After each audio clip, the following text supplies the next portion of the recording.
ସୁଜାତା ରାଉତ କାର୍ତ୍ତିକେୟନ ବା ସୁଜାତା କାର୍ତ୍ତିକେୟନ ରାଉତ ଯାହା କୁହନ୍ତୁ, ସେ ବିଜୁ ଜନତା ଦଳ ମିଶିବାଟା କ'ଣ ଗୋଟେ ବଡ଼ ଖବର କି? ମିଶିପାରିବେ ସିଏ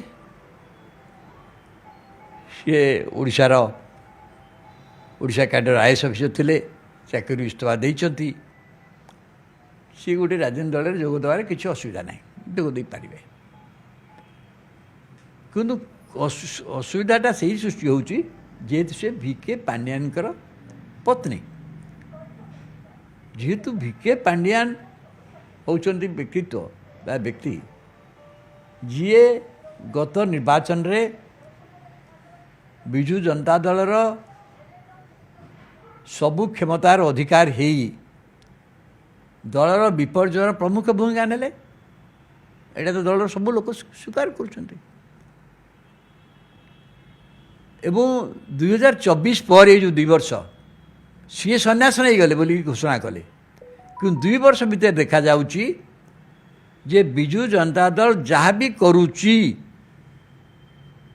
ବା ନବୀନ ପଟ୍ଟନାୟକ ଯାହା କହୁଛନ୍ତି ବା କରୁଛନ୍ତି ତା ପଛରେ ନିଷ୍ପତ୍ତି ପଛରେ ଜଣଙ୍କର ପ୍ରମୁଖ ଭୂମିକା ରହୁଛି, ସିଏ ହେଲେ ଭିକେ ପାଣ୍ଡିଆନ। କାହିଁକି? ନବୀନ ପଟ୍ଟନାୟକ ସେତେବେଳେ ବି ନିର୍ବାଚନ ପୂର୍ବରୁ ସେଇଟା ଦେଇ ବିଶ୍ୱାସ ତାଙ୍କର ଥିଲା ପାଣ୍ଡିଆନ ପ୍ରତି, ତେଣୁ ତାଙ୍କୁ ପୁରା ଦଳ ଛାଡ଼ିଦେଲେ, ସରକାର ଛାଡ଼ିଦେଲେ, ବିପର୍ଯ୍ୟୟ ହେଲା। ଏବେ ମଧ୍ୟ ଏ ଗୋଟେ ଆଞ୍ଚଳିକ ଦଳ, ନବୀନ ପଟ୍ଟନାୟକଙ୍କ ବୟସ ସ୍ୱାସ୍ଥ୍ୟ ଅବସ୍ଥା ଯାହା, ୟାର ଉତ୍ତରାଧିକାରୀ ନେଇ ପ୍ରଶ୍ନ ହେବା ସ୍ୱାଭାବିକ।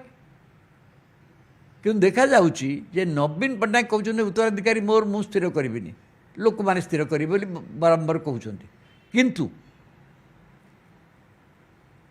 ନବୀନ ପଟ୍ଟନାୟକଙ୍କର ବର୍ତ୍ତମାନ 2 ବର୍ଷ ଭିତରେ କାର୍ଯ୍ୟକଳାପରେ ଆମେ ଦେଖୁଛୁ ତାଙ୍କର ଏକମାତ୍ର ବିଶ୍ୱାସ ଅଛି କେବଳ ଭିକେ ପାଣ୍ଡିଆନଙ୍କ ଉପରେ।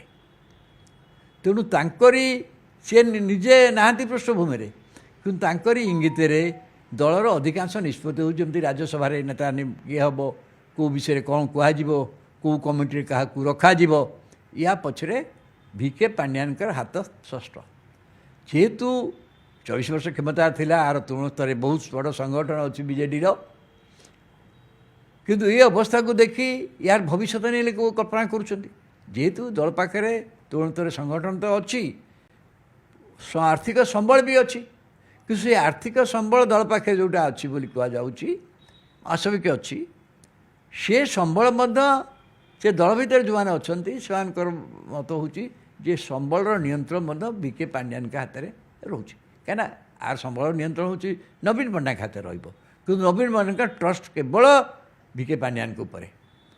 ଏବଂ ସେ ଏବେ ଯେଉଁ ଟ୍ରଷ୍ଟ ନିଜର ବିଜୁ ନବୀନ ଯେଉଁ ଟ୍ରଷ୍ଟ ଗଠନ କଲେ, ଲିଗାସି ଟ୍ରଷ୍ଟ, ସେ ଟ୍ରଷ୍ଟରେ କାହାକୁ ରଖିଛନ୍ତି? ସେଥିରେ ମୁଖ୍ୟ ଭିକେ ପାଣ୍ଡିଆନ। ସିଏ ତାଙ୍କର କାହାକୁ ଟ୍ରଷ୍ଟ କରି ରଖିବାରେ ଆମର କାହାର କି ଆପତ୍ତି କରିବେନି, କିନ୍ତୁ ନବୀନ ପଟ୍ଟନାୟକଙ୍କର ଏକମାତ୍ର ଟ୍ରଷ୍ଟ ଭିକେ ପାଣ୍ଡିଆନ ଏବଂ ତାଙ୍କରି ପତ୍ନୀ ହିସାବରେ ଯେତେବେଳେ ଆସୁଛନ୍ତି, ତେଣୁ ଗୋଟେ ସନ୍ଦେହ ଆସୁଛି। ତେଣୁ ତାକୁ ନେଇକି ବିଭାଜନ ହେଉଛି। କାରଣ ବିଜେଡ଼ିରେ ନବୀନ ପଟ୍ଟନାୟକଙ୍କ ନେତୃତ୍ୱ ନେଇ କୌଣସି ବିବାଦ ନାହିଁ। ତାଙ୍କର ବୟସ ସ୍ୱାସ୍ଥ୍ୟ ଅବସ୍ଥା ସତ୍ତ୍ୱେ ତାଙ୍କ ନେତୃତ୍ୱ ନେଇ କୌଣସି ବିବାଦ ନାହିଁ। କିନ୍ତୁ ଭିକେ ପାଣ୍ଡିଆନ ନେଇ ବିବାଦ ଅଛି। ଦଳର ବରିଷ୍ଠ ଲୋକମାନେ ଏବେ ମଧ୍ୟ ଭାବୁଛନ୍ତି ଦଳ ତାଙ୍କ ସକାଶେ ବିପର୍ଯ୍ୟୟର ସମ୍ମୁଖୀନ ହେଲା। ତେଣୁ ସେଇ କଥାକୁ ଭିକେ ପାଣ୍ଡିଆନ ତ ହେଇପାରିଲାନି, ବର୍ତ୍ତମାନ ସୁଜାତା ପାଣ୍ଡିଆନଙ୍କ ଜରିଆରେ ସେଇ ଲକ୍ଷ୍ୟ ହାସଲ ପାଇଁ ଉଦ୍ୟମ ହେଉଛି ବୋଲି ଯେଉଁମାନେ ଭାବୁଛନ୍ତି, ସେମାନେ ସୁଜାତା ପାଣ୍ଡିଆନ ଦଳ ଭିତରକୁ ଆସିବାରେ ସେତିକି ଆଗ୍ରହୀ ଉତ୍ସାହିତ ହେଉନାହାନ୍ତି।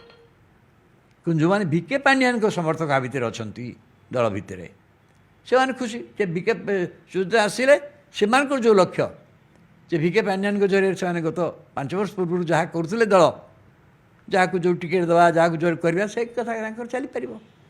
ସେ ଦୃଷ୍ଟିରୁ ସେମାନେ ଖୁସି ଅଛନ୍ତି। କିନ୍ତୁ ଯେଉଁମାନେ ପୁରୁଣା ଲୋକ, ବଦ୍ରିପାତ ହୁଅନ୍ତୁ, ରଣେନ୍ଦ୍ର ପ୍ରତାପ ସ୍ୱାଇଁ ହୁଅନ୍ତୁ ବା ଅନ୍ୟ ଯେଉଁ ସିନିୟର ଲୋକମାନେ ଅଛନ୍ତି, ଯେଉଁମାନେ ବିଜୁ ପଟ୍ଟନାୟକ ଅଧୀନରେ କାମ, ସେ ବିଜୁ ଜନତା ଦଳ ଗଠନ ହେଲା ବେଳେ ମଧ୍ୟ ଥିଲେ, ସକ୍ରିୟ ଥିଲେ, ବିଧାୟକ ଥିଲେ, ଜାଣିଛନ୍ତି ସବୁ କଥା, ସେମାନେ ଏଇଟାକୁ ଆଗ୍ରହ ସହିତ ନେଉନାହାନ୍ତି।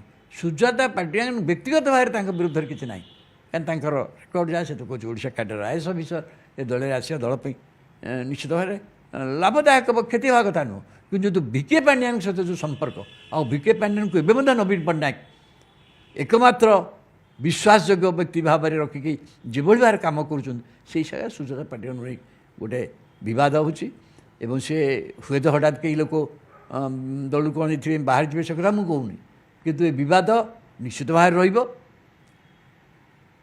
ଆଉ ବିଜେଡ଼ି ଭିତରେ ଏଇ ବିବାଦଟା ଦଳର ପ୍ରକୃତ ଗୋଷ୍ଠୀ କନ୍ଦଳକୁ ନୂଆ ରୂପ ଦେବ।